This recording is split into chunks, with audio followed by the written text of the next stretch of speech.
नमस्कार. पारावरच्या क्विअर गोष्टी मध्ये आपलं सहर्ष स्वागत. मी बिंदू माधव खिरे. आजच्या सत्रात म्हणजे सत्र क्रमांक 7 मध्ये एल-जी-बी-टी-आय कम्युनिटीला आपलं जेव्हा वेगळेपण लक्षात यायला लागतं, तेव्हापासून ते त्यांच्या स्वीकारापर्यंतचा प्रवास याबद्दल आपण बोलणार आहोत. जसं आपलं वेगळेपण लक्षात यायला लागतं, तिथपासून ते आपण कोण आहोत याचा पूर्णपणे स्वीकार करणं हा खूप अवघड प्रवास असतो आणि त्याला वेळही लागतो. या प्रवासाचे काही महत्वाचे टप्पे असतात. त्या टप्प्यांबद्दल मी बोलणार आहे. कुबलर-रॉस स्केल ऑफ ग्रीफ या स्केलच्या आधारे हे जे टप्पे आहेत, हे 5 आपण मानूयात. त्यातला पहिला जो आहे, तो म्हणजे डिनाय. जेव्हा पहिल्यांदा आपलं वेगळेपण लक्षात यायला लागतं, तेव्हा पहिला टप्पा असतो, की नाही, हे असं काही नाहीये. आपण दुर्लक्ष करू म्हणजे ते जाईल. त्याच्यावर विचार नको करायला. ही पासिंग फेज आहे. अशा तऱ्हेने आपण त्याच्याकडे दुर्लक्ष करतो, पण त्याच्या सामोरी जायची तयारीच नसते. कालांतराने जेव्हा लक्षात यायला लागतं, की नाही, दुर्लक्ष करून किंवा विचार केला नाही म्हणजे हा विषय जात नाहीये किंवा ही पासिंग फेज नाहीये. तेव्हा दुसऱ्या टप्प्यात आपण प्रवेश करतो, तो म्हणजे राग, अँगर. माझ्याच बाबतीत असं का? मी काय पाप केलं होतं? इतर जण माझे मित्रमंडळी आहेत, त्यांना हा इश्यू नाही, मग मलाच का आहे? म्हणून चिडचिड व्हायला लागते. ती चिडचिड व्यक्तही कोणापाशी करता येत नाही. त्यामुळे क्षुल्लक गोष्टींवरनं चिडचिड होणं, भांडणं होणं, मूड ऑफ होणं हे व्हायला लागतं. कारण तो कोंडमारा होत असतो आणि व्यक्त करायला जमत नसतं. त्याच्यानंतरचा प्रवास असतो, की ठीक आहे, हे असं आहे, तर ह्याच्याबद्दल आपण काहीतरी केलं पाहिजे. म्हणजे ही तिसरा जो टप्पा असतो, ह्याला आपण बार्गेनिंग फेज म्हणतो, की इथं मग या विषयाची जरा माहिती मिळवू. आपल्यासारखे इतर जण आहेत त्यांच्याशी बोलू. त्यांचं काय मत आहे? त्यांचा काय अनुभव आहे? आणि यातनं कसं बाहेर पडता येईल? आपल्याला स्वतःला कसं बदलता येईल? आपल्या भावना कशा आपल्याला दाबून टाकता येतील? याबद्दल धडपड सुरू होते.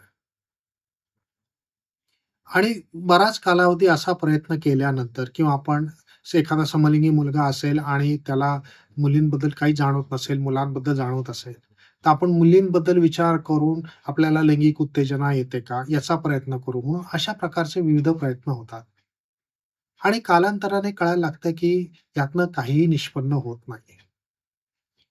हे एकदा लक्षात आलं, की पुढचा टप्पा जो आहे तो चौथा, तो म्हणजे नैराश्याचा, डिप्रेशन. की आता हे आपल्या नशिबी आलेलं आहे. मग आपण शिकून काय उपयोग आहे? आपण नोकरी करून तरी काय उपयोग आहे? कशासाठी जगायचं? घरच्यांना कळलं तर किती दुःख होईल? असं विचार करून अभ्यासातनं लक्ष उडतं. आपल्याला काही छंद जोपासायची इच्छा होत नाही. कुठल्या आपल्या करिअरबद्दल विचार करायची इच्छा होत नाही. आणि अशा प्रसंगी कधी-कधी इतकं टोकाचं नैराश्य येतं, की काही जण आत्महत्या करण्याचा सुद्धा प्रयत्न करतात. काही जण दारूच्या आहारी जातात. काही जण नशा करायला लागतात. काही तो राग आणि स्वतःबद्दलचा द्वेष व्यक्त करण्यासाठी कधी-कधी हिंसेत रूपांतर होतं. आणि या फेज नंतर मधनं गेल्यानंतर शेवटचा टप्पा येतो, तो म्हणजे स्वीकाराचा, एक्सेप्टन्स. की आता काहीच होत नाही, हे आहे, हे असं आहे. हे या टप्प्याला पोहोचल्यावर मग आपला स्वीकार करून आहे हे असं आहे. आता ह्या वास्तव्याच्या सामोरे जाऊन पुढचा प्रवास आपला कसा असणार आहे? याबद्दल मग आपलं विचार करणं सुरू होतं. आता प्रत्येक जण पहिल्या टप्प्यापासून शेवटच्या टप्प्यापर्यंत प्रवास करेलच, असं नसतं. काही जण 2-3 टप्प्यांपर्यंत जातात आणि तिथंच थांबतात. म्हणजे माझ्या माहितीचे काही जण आहेत, की जे अजूनही डिनायलच्याच स्टेजला आहे. नाही, असं काही नाहीये. ते डेटिंग पण करतात. म्हणजे सेम सेक्स डेटिंग पण करतात. पण तरी ते मानायलाच तयार नाही, की आपण कोण आहोत याच्या सामोरे जायची तयारीच नाहीये. तर काही बाबतीत असं होतं, की 2-4 टप्पे पुढे जातात आणि परत मागे येतात. म्हणजे काही जण डिप्रेशन पर्यंत जातात आणि पुढचा टप्पा स्वीकाराचा याच्या ऐवजी मागे येतात आणि मग परत नाही हे आपल्याला कसं बदलता येईल याच्याबद्दल आपण प्रयत्न करू. त्यामुळे सरसकट सगळ्यांचे सिक्वेन्शियली एक टप्पा पार पडत जातील आणि शेवटपर्यंत पोहोचतील असं नसतं. आता या टप्प्यातनं जाताना काही महत्वाची आव्हानं असतात. त्यात सर्वात प्रथम असतं ते म्हणजे हे कोणाशी बोलायचं?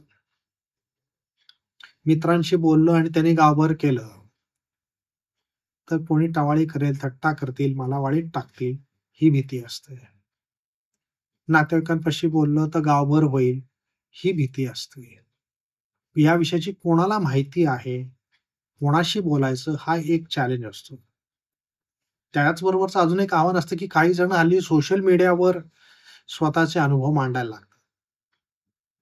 काही जणांना त्याची मदतही होते, कारण कोणीतरी मग त्यांना कुठल्यातरी या विषयावर काम करणाऱ्या एन-जी-ओ बद्दल, या विषयाबद्दलची माहिती पुरवणाऱ्या काउन्सिलर्स बद्दल माहिती देतं. पण काही बाबतीत असं होऊ शकतं, की एखादा तुमचा गैरफायदा घेण्यासाठी म्हणून तुमच्याशी ओळख काढून तुमचं भावनिक शोषण करू शकतो आणि मग व्यक्तिगत भेटायचा बहाणा करून लैंगिक शोषणही करू शकतो. त्यामुळे सोशल मीडियावर तिरायतांशी संपर्क करताना या सगळ्या गोष्टींचा नीट विचार करावा लागतो आणि सावधगिरीही बाळगावी लागते. अजून एक जे आव्हान असतं, ते म्हणजे ज्या लोकांना आपण गे आहोत किंवा ट्रान्सजेंडर आहोत, हे क्लिअरली माहीत असतं. तिथं त्यांना कन्फ्युजन नसतं. म्हणजे स्वीकार नसेल, पण गोंधळलेली स्थिती नसते. पण काही लैंगिकता अशा आहेत, उदाहरणार्थ पॅनजेंडर किंवा एजेंडर किंवा जेंडर फ्लुइड, की जिथं आपल्याला नक्की काय वाटतंय? आपण नक्की काय अनुभवतोय ते कसं व्यक्त करायचं आणि कोणापाशी करायचं? कारण बहुतेकांना ह्या ज्या लैंगिकता आहेत याच्याबद्दल फारशी माहिती नसते आणि अशा व्यक्ती एजेंडर, पॅनजेंडर, जेंडर फ्लुइड यांच्याशी कॉन्टॅक्ट होणं आणि त्यांना आपण काय म्हणतोय एक्झॅक्टली कळतं, अशांशी संवाद करणं ही एक मेजर अडचण असते. याच्यात सर्वात महत्वाचा चॅलेंज हाही असतो, की एकीकडे आपला स्वीकार झालेला नसतो. कधी-कधी स्वतःबद्दल द्वेषही असतो. नकारात्मक भावना असते, आपल्याला ज्या भावना वाटतात त्याबद्दल. आणि दुसरीकडे आपण तरुण असल्यामुळे आपल्याला लैंगिक सुखाची ओढ पण तीव्र असते. म्हणजे एकीकडे आपण स्वतःचा द्वेषही करत असतो, त्या भावनांचा नकारात्मक दृष्टीने विचार करत असतो आणि दुसरीकडं त्या भावना पूर्ण करण्यासाठी धडपडही करत असतो. आणि मग काही जण लैंगिक अनुभव पण घेतात.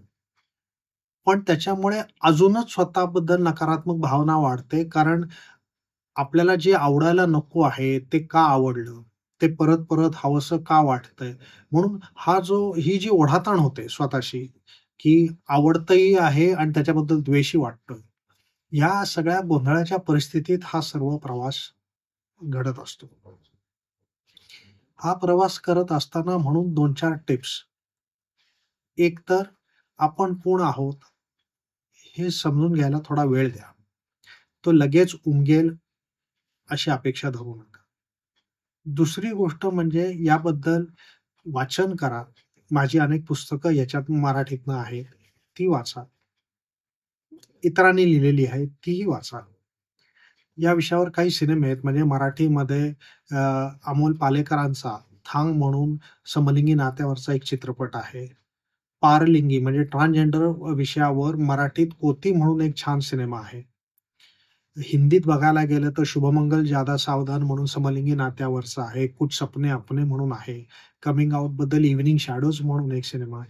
त्यामुळे असे हिंदी, मराठीतले सिनेमे बघा, वाचन करा.